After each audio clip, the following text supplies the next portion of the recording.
Hello everyone, welcome to Tough Talks with Men Who Take Baths featuring Rudy Ray. Showed it to Centennial College Student Association, Conestoga Students Incorporated, Durham College Student Association, the Student Association of George Brown College, and Sheridan Students Union for coming together and hosting this event to support the conversation around men's health. My name is Nicole Hodges, founder of Men Who Take Baths, a men's mental health movement that documents the evolution of male identity and masculine psychology in a post-Me Too world. Thank you so much for being here. Hello, hi. My name is Rudy Ray. I'm the trumpet player for the Wu-Tang Clan, and you're watching Men Who Take Baths. Okay, here we go. Men Who Take Baths, you already know what it is.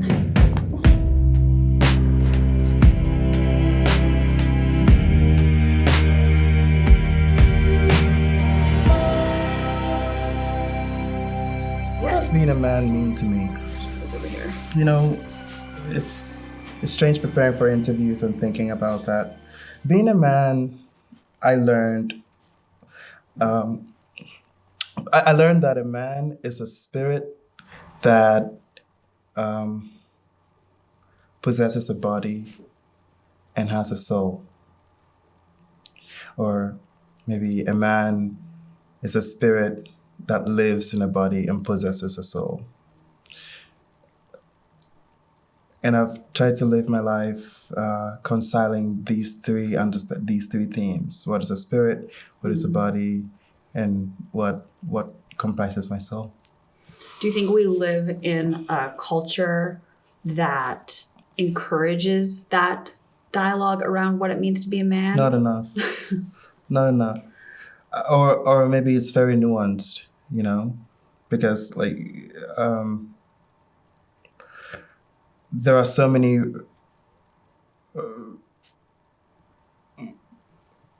theories that have been centered around the man, you know, as like the general term to describe a person, which has caused a lot of conflict in our understanding of, you know, what comprises our gender. Yeah. I feel like we're having a lot of really interesting discussions in the public discourse right now about gender and pushing up against gender norms. As you navigate the world as a man, what are some shifts that you're noticing in terms of the way people look at you or what is expected of you? If any. You know, there's been a lot of pressure to maybe get it right the first time. And as a Black man, that feels deathly, you know, fatal. But it also makes for a certain risk-averse attitude towards living, which, I don't know. Is it a good thing? Which is sometimes a good thing, you know, because you need that sense of vitality, you know, to continue living, and you know, you need to find purpose and have meaning. You need to find, like, it helps you, or it helps me understand what my responsibilities are. I grew up in a home with more like women than men. You know, my mom had 5 sisters, you know, and my dad had 2 other wives. So I grew up calling 3 people mother, which is a unique experience for a Black, which is not so unique for a Black African man, honestly. That's like straight up to like my cousins, like, you know, like Ben is gonna watch this and be like, yo, you know. I feel like you wanted to give real talk to the camera. Yeah, because like I you know, how often would you get to have these perspectives shared in this luxury. You're doing all right. Thank you. So how did that unique upbringing influence your perspective of women? It taught me to really respect women right off the bat. Because if I didn't, I would get slapped. No, like seriously, there was a certain understanding of hierarchy that was like born at birth that helped me understand or helped me navigate my role as a man and the responsibilities therein. And also to respect biology, because women are experiencing the world in a way, giving everything they are comprised of in a way that men can't begin to like understand all the time. We can't pretend to understand it all because we don't have certain things that women have, you know, and it's essential to respect that scientifically, first and foremost.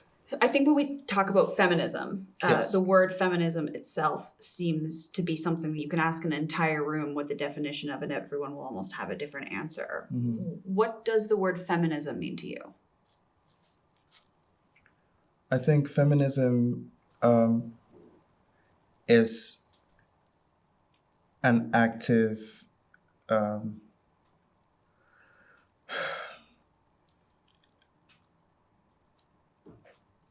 should I say construct, to put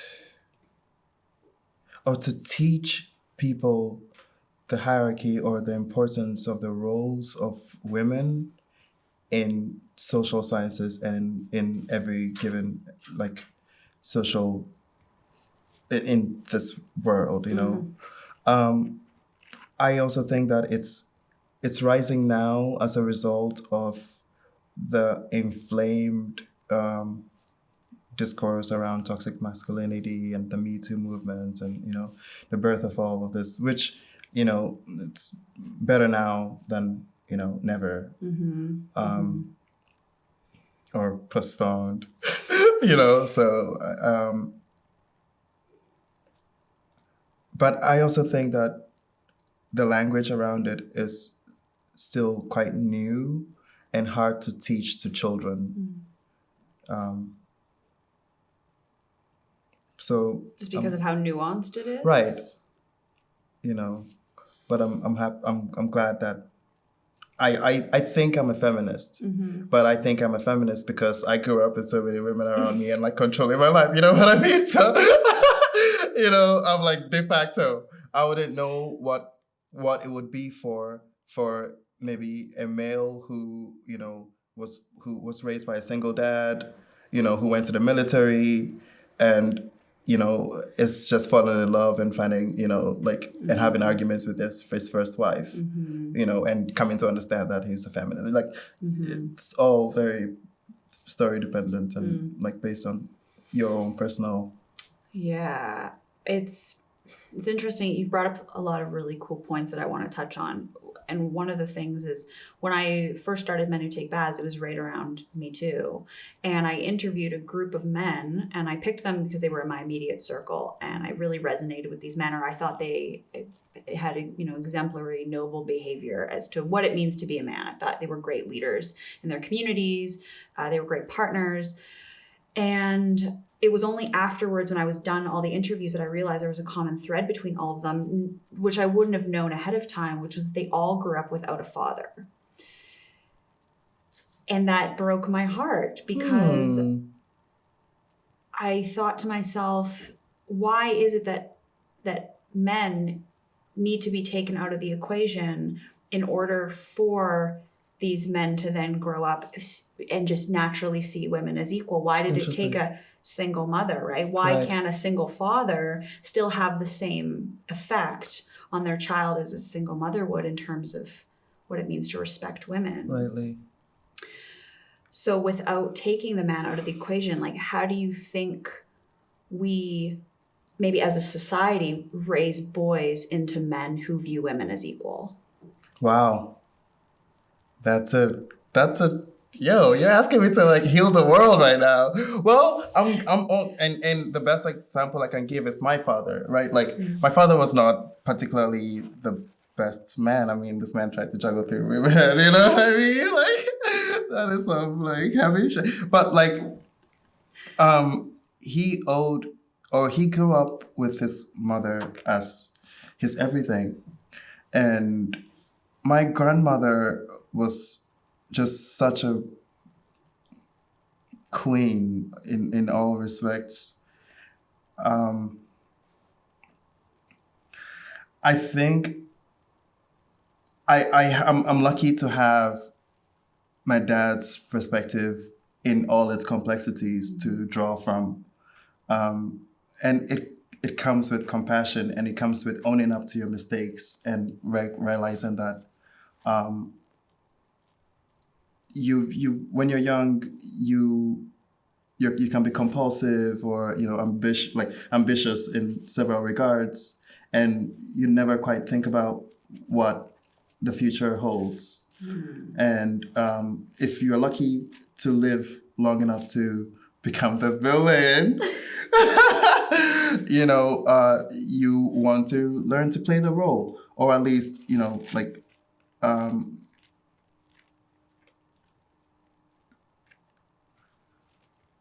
redirect or reorient yourself in a way to allow sustenance and growth and healing and compassion. Part of what I've watched my dad do for like the last 5 years has been trying to reconcile all his children and, the past hurts and all of these. And I'm grateful that he's taking the time to do that for our family. It doesn't mean, like, I would hope that every man would see the importance in that for healing generational trauma, because these are the activities that allow you to grow confidence in your children and like have them understand esteem and all these other things that are values that you learn from home faster than anywhere else.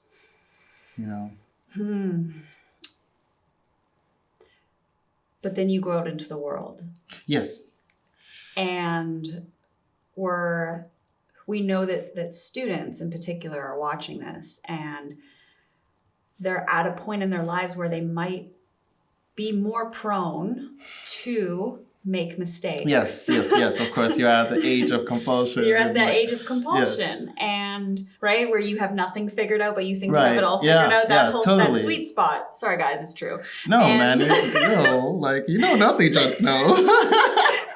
But we also live in a time of cancel culture, right? Let's call it what it is. We live in a time of cancel culture, and one of the pushbacks around cancel culture as a whole is that, how can we accept that mistakes are going to happen and then create an environment where retribution is possible, while rehabilitation is possible, where if you do make a mistake, you can go back and you can heal and grow from it without it derailing or ruining your whole life. Like,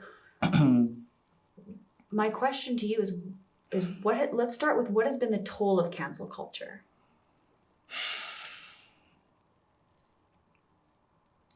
Social atrophy. We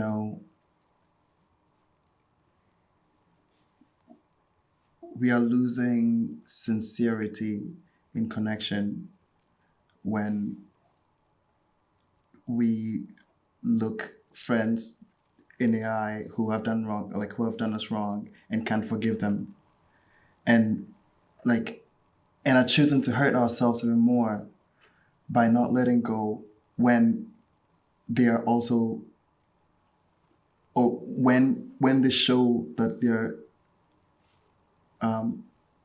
seeking some reconnection, and when they're saying sorry.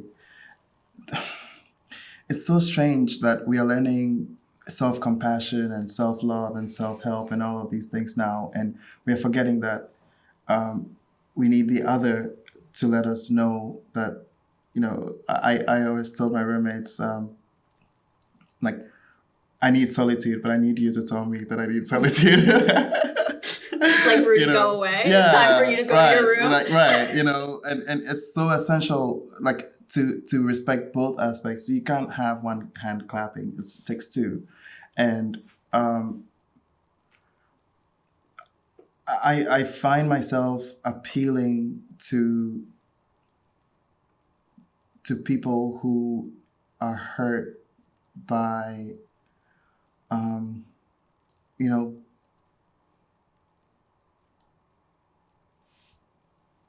genuinely hurt by, things that they've experienced in their lives. And I'm talking about rape. I'm talking about, sexual abuses of all kinds. I'm talking about, intimate partner violence.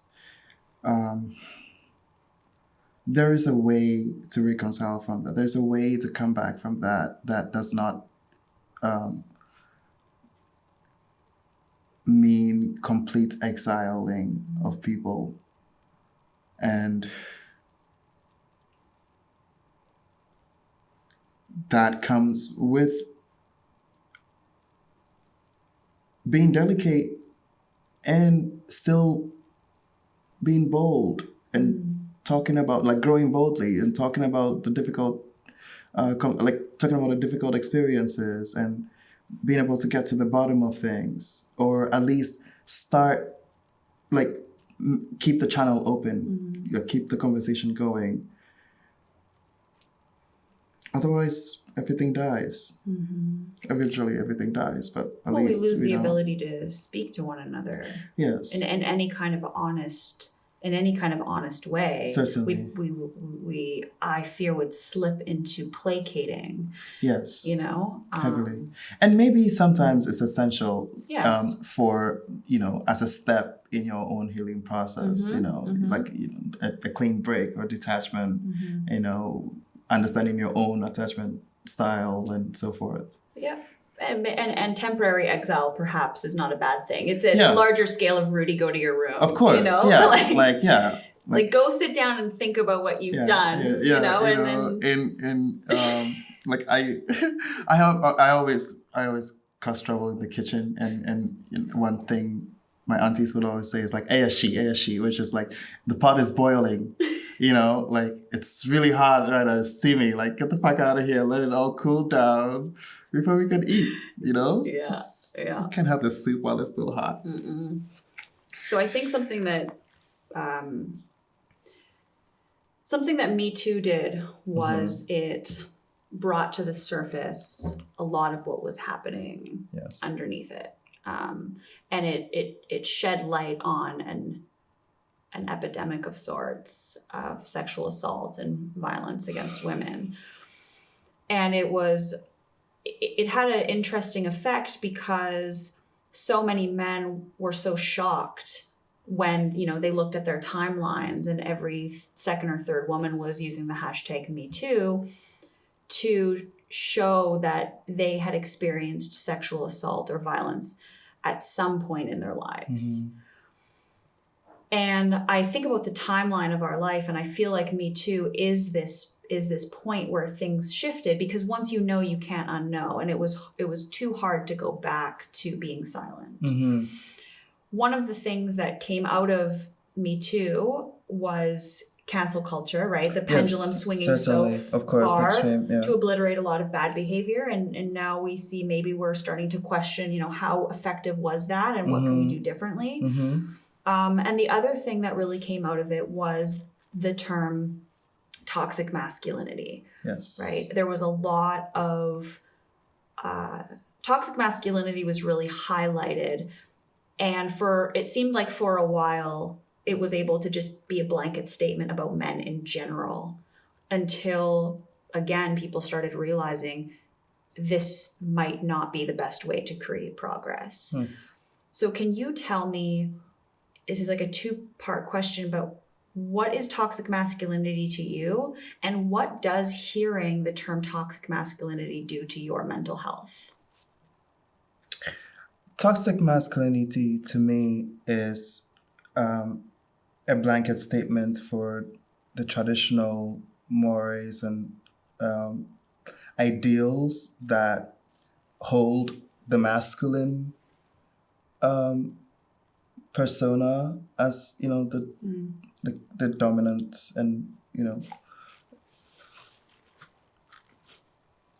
person. And what the term toxic masculinity does to me is it invites me to think about the ways in which I have been toxic, or the ways in which, like, I am taking advantage of my power without recognizing that what I am doing is unfair. You know, this whole cry out for Me Too was because men have not been listening, or men have not taken the time to understand what women are asking or need, what women need. And we've had all of human progress drive on, like, you know, man's ambition and this for so long that it's silenced, you know, the feminine voice to a large extent. And now, that's being debunked, and that's been, you know, upsetted everywhere, you know, especially in the corporate world and in schools and every, you know, exactly. So I think I always have to take a moment to consider in what ways I am being toxic, and take the chance to listen and learn how to go about achieving whatever it is in a fair manner.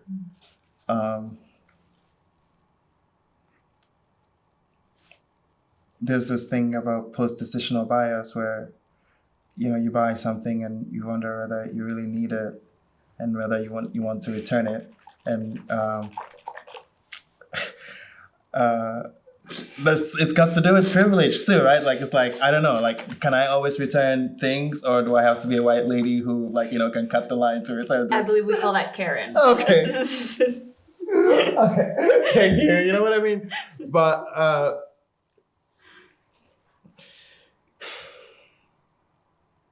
there's a lot to it, and it speaks to our elemental experience of suffering. And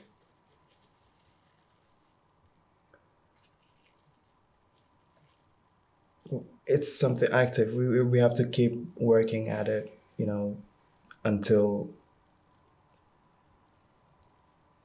that is not a problem anymore. And I think when that's not a problem anymore, we'll know it, because we wouldn't have to talk about it anymore. One of the men I had interviewed said we have to be okay with being wrong. Oh, yeah. And my response was, it's scary to be wrong. Oh, for sure. It's scary to be wrong, especially if the climate, the cultural climate is telling you that being wrong is a risk. Yeah, because I could get shot for being wrong. Yeah, no doubt. I hear you. I totally feel that. But it doesn't mean that we shouldn't continue the conversation or learn about each other, you know. Through experience? Yes, through language, through connection, through projects, through games, through play, you know, through music. Tell me a little bit about that. How you got really excited when you brought up play and music. Oh man, because I've been learning to understand just how essential that is to keeping the brain just energized and balanced in a way, you know, homeostatic. Yeah. I wanted to ask you about this, and this might be a perfect segue, but we all have hard days. We all have days where we wake up and we just don't want to do it. Oh, man. Tell me about it. uh, Toronto winters, man. Toronto winters. Sad. Seasonal affective disorder. Guelph, you already know. Oh no. Oh God. Also, we all have lockdowns in common now. We Yes. all went through this thing. Yes. When you have really hard days, when you brush up against depression or anxiety, or you even fall down into the pits of it, how do you get yourself out of that? It's very rudimentary. I have to always come back to the basics, learning to sit down and watch my posture. Remember that I'm just right now. Do it with me. Deep breaths. Yeah. Wait, you guys better be doing this too.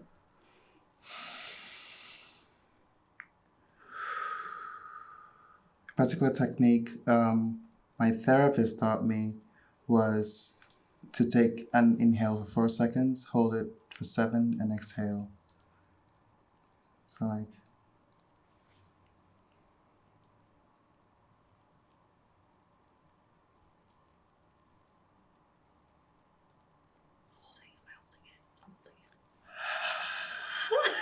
There we go. Yeah. And you do that about 4 times to relax.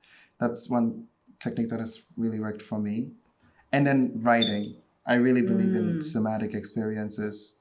I know a lot of people type on their phones and it's faster, but there's something about the visceral experience of pen to paper and watching the ink flow and bleeding and writing bars and being a goddamn freestyler, I'm telling you, and just draining your thoughts on a paper. You don't always have to keep it, but it's nice to journal.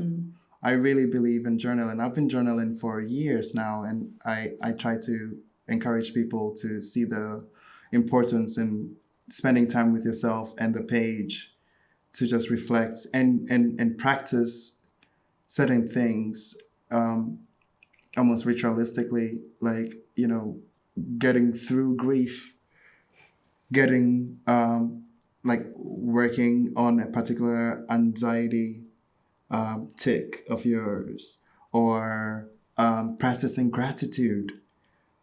You know this one. Well, when you say practicing gratitude, yeah, what do you mean? writing, taking a moment to think about your day and being like, okay, in the last 24 hours, what has happened? I'm grateful for, having a scarf because it was really windy today. I'm grateful for the friends in my life. I'm grateful for food. I'm grateful for even the challenges I have because they gave me something to do, I mean, you exist. You might as well do something. Right.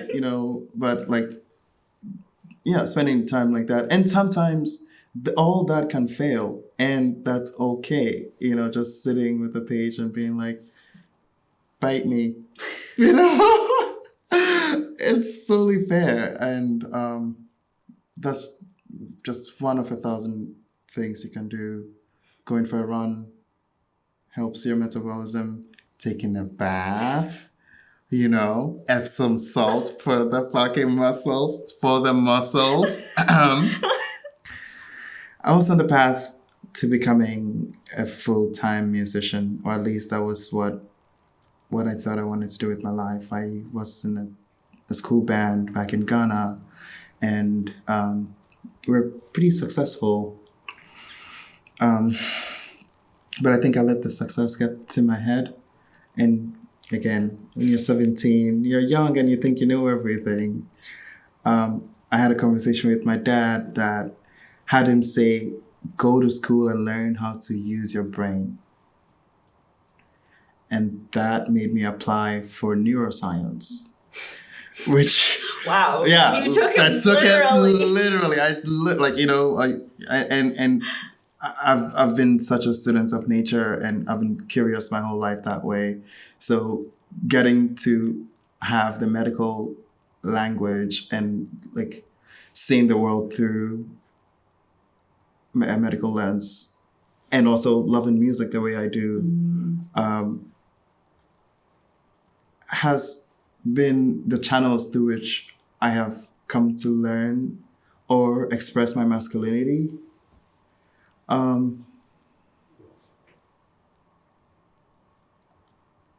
Yeah. Interesting that you would say that those are the channels through which you've come to express your masculinity. Yeah. What is masculinity to you? What is masculinity to me? I think it's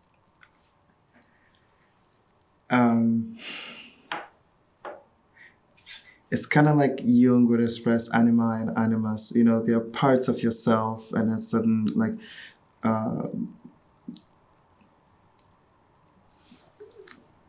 internal concept or internal drive, as an internal system. I think I have a very feminine side as well. And I've been learning what it means to be a man just as much as I've been learning what parts of me make me feminine. Yeah. I do want to say it. I'm a woman. Kathleen Jenner, but like essentially the same thing, yeah. And as you explore these sides of yourself, yes, both in your masculine embodiment and your feminine embodiment, do you find that the people in your life, especially your male friends, are they accepting of that exploration and expression? Certainly. Really? And yes. In what way?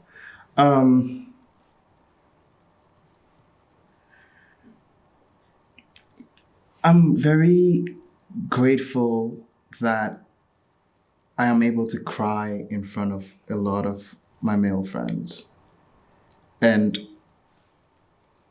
not feel bad about it.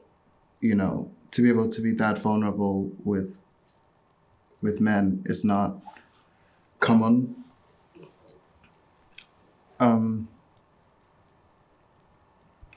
And having that from a very young age helped me understand, and going to a boarding school, that later helped me see that this is not very, this is a unique experience. You don't get this everywhere. Leaving that boarding school and coming out to the world, coming to Canada and meeting other people in university, who didn't have the same experiences as I did, and getting to share that with them and tell them, hey, it's okay. Like, you know, like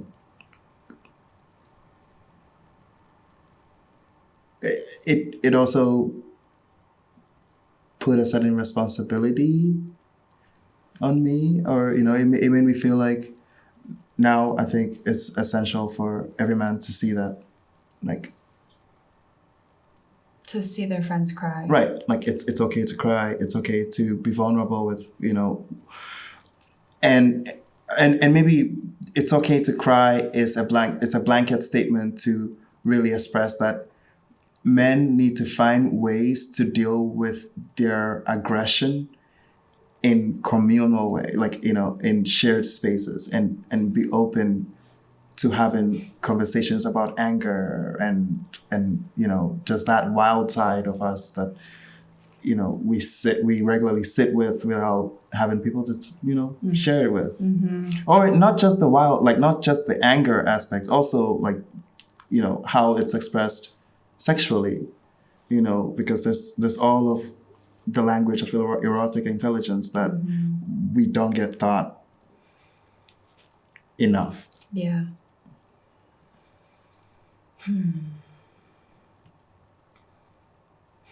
I'm sitting with that for a second.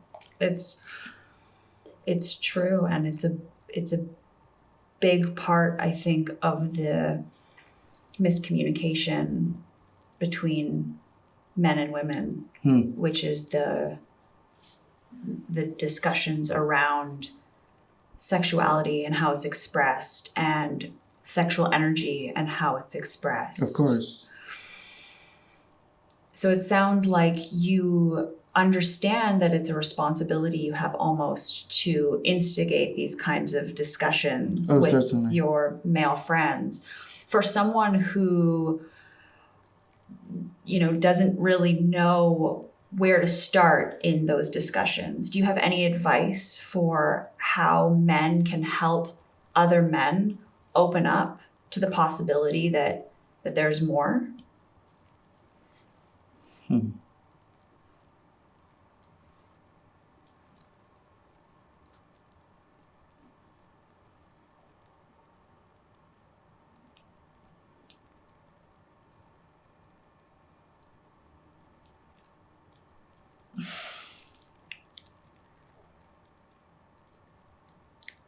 I can.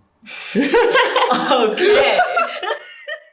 Great. I think I can, or I want to. I think it's so essential, and I don't see enough people having this conversation. It's important to be the medium, especially in an age of, in this time of cancel culture, in this time of, pro-feminism that has many men feeling on the outside. I think that having men start this conversation among themselves, outside outside women, and seeing that, oh, okay, there's something else for us to learn here. And going beyond that into the mystical, like esoteric things that also, that lie under like, like the more internal things, like the dreams and, our desire, like our hidden desires, intuition. And like, delving deeper into that and being able to share that without shame, and also having conversations around shame.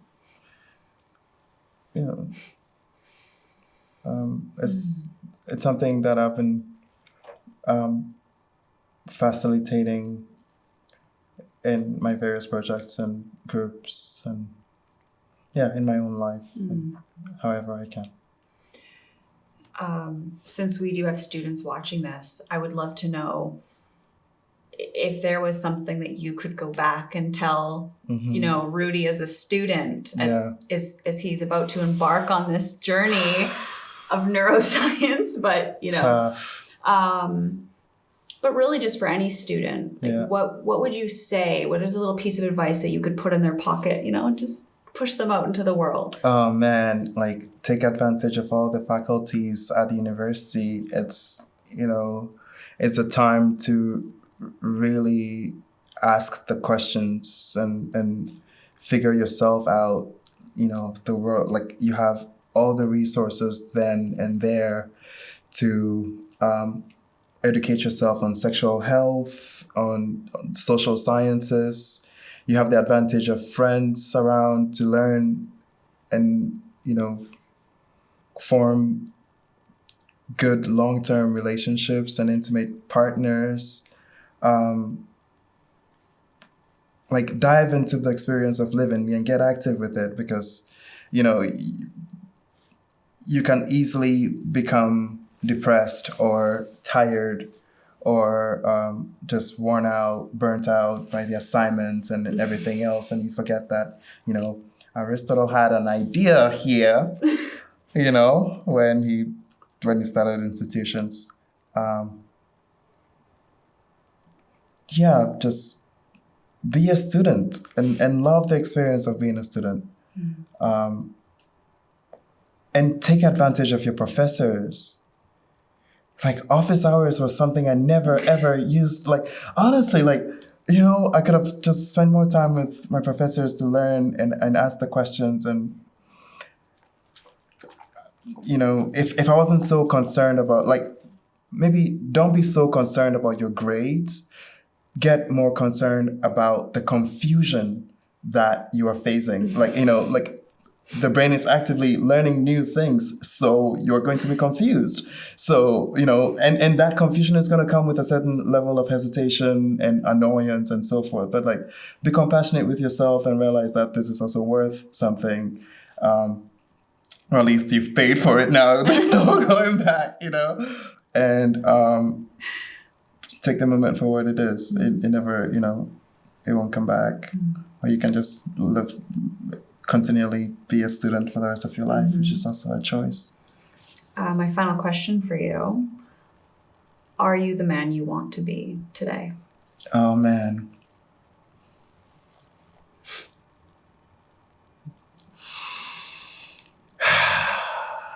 I am definitely awakening to the realities of the man I want to be. I'm not the man I want to be yet. I'm definitely not the man I want to be yet. I'm not even half the man I want to be yet. You know, I'm like barely cracking corner, you know? I'm not the man I want to be yet, but I would love to become that man soon, you know? I do tell myself in the shower, I'm that man, no doubt, you know? Like those moments, you know? Or like in sex or something, I'll be like, yeah, 100%. Come on. No, but I honestly don't, I don't feel like I understand fully yet what that man even like can achieve. You know, all I feel right now is potential. And that's weird saying at my age, you know, but I maybe this is my resolve to live long enough to be the villain. Thank you, Rudy. Okay, we're gonna do bubble. Yeah! Woo! Better take bats! I'm telling you guys, breathe. Just breathe.